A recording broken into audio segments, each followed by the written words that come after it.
On-site SEO, we would start with the keyword research, which is the first step.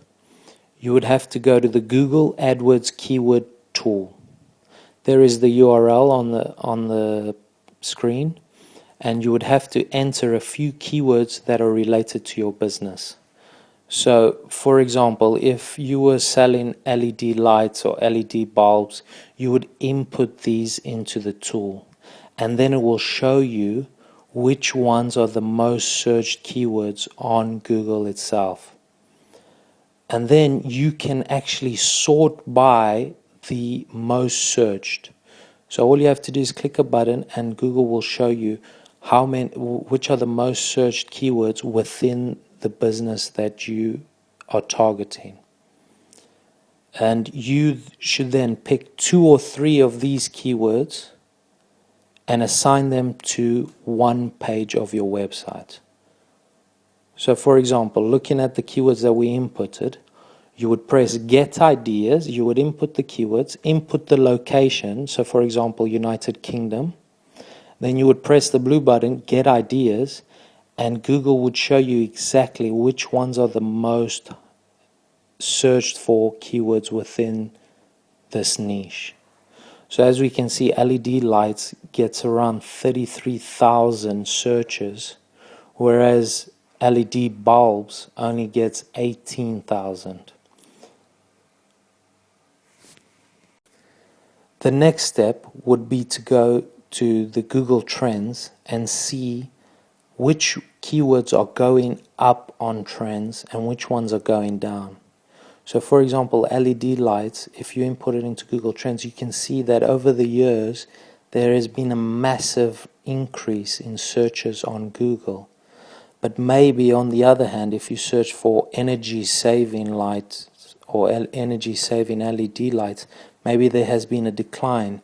So you want to target the highly searched terms that are also going up on the trends, so that you know that in 2 years' time or 1 year's time or 6 months' time, there will be more people searching for it than there are today.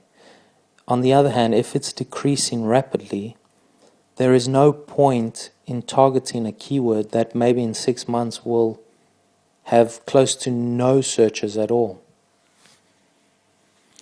Another pointer to look at is the keyword difficulty. So out of all of these keywords that you have searched for and that you have found on the Google AdWords keyword tool that are highly searched, and now you want to put them on your website and target these keywords, and then you have gone through the Google Trends and you saw they're all on the rise, another point to look at is how difficult they are to target. If they're too difficult, there is no point, no matter how many searches they get, it will probably take you around a year and a half to attain good rankings for these keywords. So there is a formula that is very easily used, whereas you put in the search volume squared. So for example, if LED lights gets 33,000 searches a month, you would put 33,000 squared, and then you would divide it by the number of results that appear on Google. So all you have to do, as shown in the picture, you Google LED lights and see how many pages come up for that search. So you would do this for your whole Excel sheet of keywords that you have sourced from the Google AdWords keyword tool. And then you would pick the ones that have the highest index. So you would go LED lights has X amount of searches squared divided by X amount of competing results. Then you would do energy saving LED lights has X amount squared divided by X amount results, and you would pick the ones that have the highest index.